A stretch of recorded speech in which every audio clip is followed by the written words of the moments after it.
Wow! ఏంటో అంత tasty చేసేసాను అనుకుంటున్నారా? నిజంగానే టేస్టీ చేసేసానండి. మన ఇంట్లో ఉన్న వెజ్జీస్‌తో, అలాగే ఉడకబెట్టిన శనగలతో, అలాగే బఠానీలు వేసేసి నేను చేసిన సలాడ్. మనం ఫంక్షన్స్‌కి వెళ్ళినప్పుడు, పార్టీస్‌కి వెళ్ళినప్పుడు మనకి గ్రీన్ సాస్‌తో, వైట్ సాస్‌తో మనకి స్లర్రీ చేసి, ఆ స్లర్రీతో మనం ఆహ్, ఆహ్, ప గ్రీన్ సాస్ పాస్తా గానీ, వైట్ సాస్ పాస్తా గానీ తింటూ ఉంటాం కదా! ఇవాళ నేను మాత్రం అన్ని వెజ్జీస్ అయితే నేను క్యాబేజ్ వేశాను. మీరు కావాలంటే మీల్ మేకర్ వేసుకోవచ్చు, పనీర్ వేసుకోవచ్చు, క్యారెట్స్, క్యాప్సికమ్ ఇలా పాలకూరతో కూడా చేసుకోవచ్చు, ఆలివ్స్ వేసుకోవచ్చు.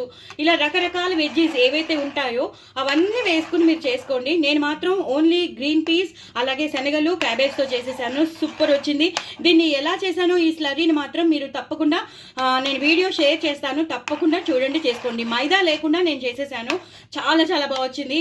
అద్రిపోయింది. ఈ గ్రీన్ పీస్ ఎక్కువ ఉంటే బాగుంటుంది. అందుకే చెప్తాను, ఇది బాగా ప్రోటీన్.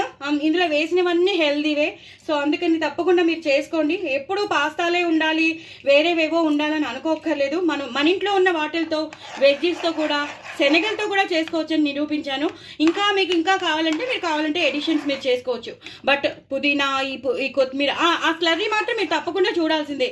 ఇంత థిక్ స్లర్రీ రావాలంటే మాత్రం మీరు తప్పకుండా చేసుకోండి, ఎంజాయ్ చేయండి. పిల్లలైతే అసలు వదిలిపెట్టరు. ఇది స్టార్టర్స్లోనే మనం తినేస్తూ ఉంటాం.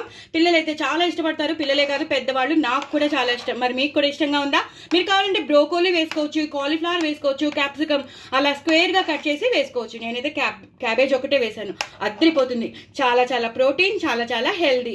తిన్నట్టు ఉంటుంది, మన క్రేవింగ్స్ కూడా తీరిపోతాయి. మరి ఇంకెందుకు ఆలస్యం, నా ఛానల్ మాత్రం సబ్స్క్రైబ్ చేసుకోవడం అసలు మర్చిపోవద్దు. ఇంత టేస్టీ అయిన సలాడ్ అద్రిపోయింది. సూపర్. గ్రీన్ సలాడ్, గ్రీన్ స్లరీతో చేసిన సలాడ్ అద్రిపోయిందండి. బాయ్ అండి.